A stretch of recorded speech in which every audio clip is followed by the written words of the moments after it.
Hello students, आपका स्वागत है मेरे यूट्यूब चैनल में।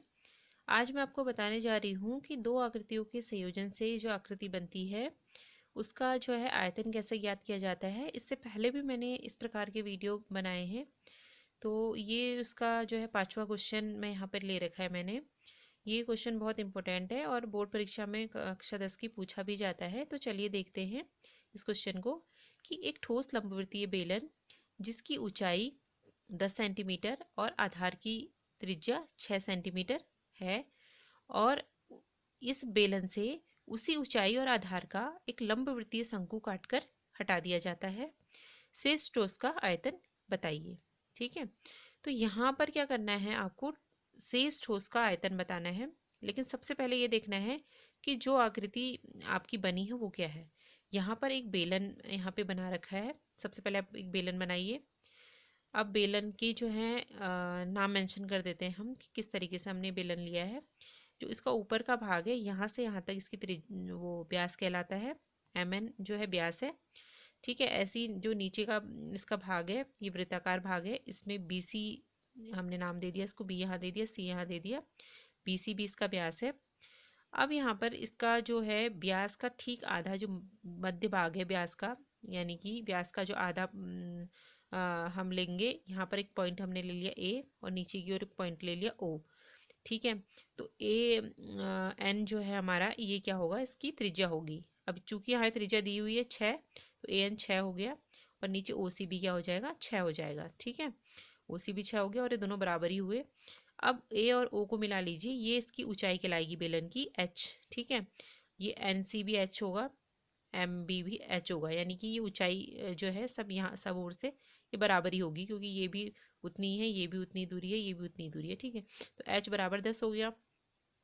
अब इसमें ये जितना ऊंचा है और जितनी इसकी त्रिज्या है, ठीक है, उसी त्रिज्या और उसी ऊंचाई का शंकु इसमें से काट लिया जाता है। तो यहाँ पर एक शंकु का निर्माण कर दीजिए।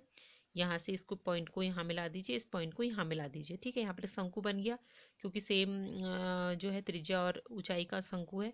इसको काट करके आप हटा लीजिए, यानी कि ऑरेंज पार्ट काट के हटा लीजिए, बचा आपका ग्रीन पार्ट। तो ये सॉरी येलो पार्ट। तो ये जो येलो पीला पार्ट है इसका आपको आयतन निकालना है। तो कैसे निकलेगा इसका आयतन?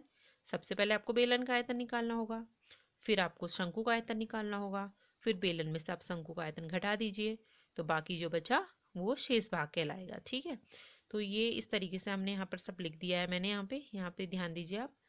तो सबसे पहले हमारे दिमाग में यही होना चाहिए कि शेष भाग है क्या। ठीक है, वो ये पीला भाग क्या है, शेष भाग है। मैंने लिखा है यहाँ पे शेष ठोस का आयतन क्या है, पीला भाग। आपने देख लेना है, ये रफ पार्ट है इसका, लिख भी देती हूँ यहाँ पे मैं, ये रफ किया है मैंने। अब यहाँ पर सबसे पहले आप ये देखिए कि बेलन का आयतन में से आप शंकु का आयतन जब घटाएंगे तो ये क्या होगा, शेष ठोस का आयतन कहलाएगा। ठीक है, तो ये पीला भाग नहीं लिखने की जरूरत है मैंने, क्योंकि यहाँ पीले रंग से शेड किया है इसलिए मैंने लिख दिया है, इसी को मैंने रफ मान लिया। लेकिन ये आप ये लिखेंगे शेष ठोस का आयतन, बेलन का आयतन माइनस शंकु का आयतन। ठीक है, अब बेलन का इन्होंने क्या क्या दिया हुआ है बेलन के लिए। बेलन की त्रिज्या R बराबर दे रखी है 6 सेंटीमीटर, जिसे हमने AN लिया है। तो शंकु की त्रिज्या भी R होगी, क्योंकि सेम है, उसकी भी त्रिज्या और उसकी भी त्रिज्या सेम है। ठीक है, क्योंकि यहाँ लिखा है ना, उससे कि उसी ऊंचाई और उसी आधार का दिया है शंकु भी। और बेलन की ऊंचाई H है, तो शंकु की ऊंचाई भी क्या होगी, H ही होगी, मतलब कि बराबरी होगी 10 सेंटीमीटर। ठीक है, अब हमने निकालना है बेलन का आयतन। तो बेलन के आयतन के लिए आपको सूत्र याद होना चाहिए, पाई आर स्क्वायर एच। तो पाई तो यहाँ पर हमें 3.14 दिया नहीं है, तो 22/7 ही मानेंगे।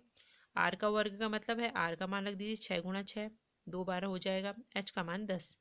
अब इनको आप गुणा करेंगे तो 22 का 22 उतारेंगे। ठीक है, 6 6 का 36, 36 की 10 से गुणा करेंगे 360 आ गया, बट्टे 7, ये वाला 7।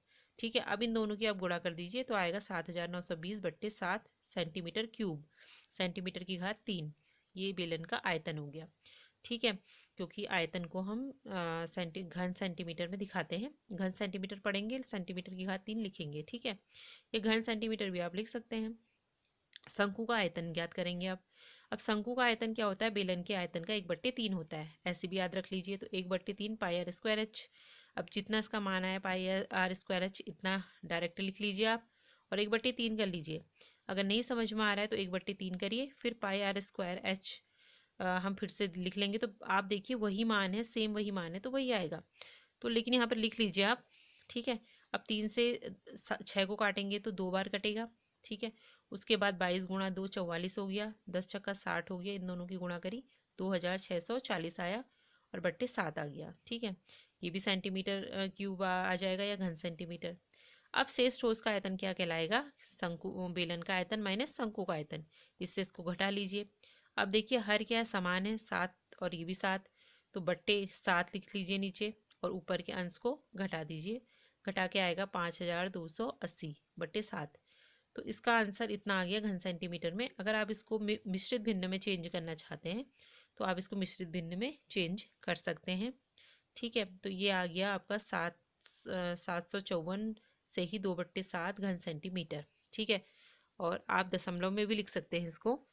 अब मैं आपको ये बताती हूँ कि आपको अगर मिश्रित भिन्न आपको नहीं आ रहा अंदाज़ा, तो यहाँ पर मिश्रित भिन्न को भी मैं हल करके यहाँ पे बता देती हूँ कि कैसे आई। देखिए 5280 बट्टे 7 है, इसका मतलब 7 से आपने 5280 को भाग दिया तो कितना आएगा? 7 सत्ते 49 आएगा, ठीक है। 12 में से 9 गया 3, 7 पंचे कितना आएगा? 35, ठीक है। 8 में से 5 गया कितना हो गया? 3, ऊपर का 0 उतारा, 7 चौको कितना हो गया? 28। उसके बाद कितना आया? यहाँ पे शेषफल 2। अब 2 के बाद कुछ नहीं आ रहा है क्योंकि पॉइंट लगेगा, ठीक है। तो हमने इसको मिश्रित भिन्न में लिखना है तो हम भागफल यहाँ लिख लेते हैं, जो शेषफल आता है 2 ऊपर लिख लेते हैं, जिससे भाग दिया वो नीचे लिख लेते हैं। तो 754 से ही 2/7 मिश्रित भिन्न में हमने लिखा सेंटीमीटर क्यूब, ठीक है। ये इसका आंसर आ गया। तो इस तरीके से आप इस प्रकार के क्वेश्चन को करेंगे। ये बहुत मोस्ट इंपॉर्टेंट क्वेश्चन है आपके लिए, तो आप इसे करना सीखिए और अपने दोस्तों को भी बताइए और इस चैनल को लाइक और सब्सक्राइब भी कर दीजिए।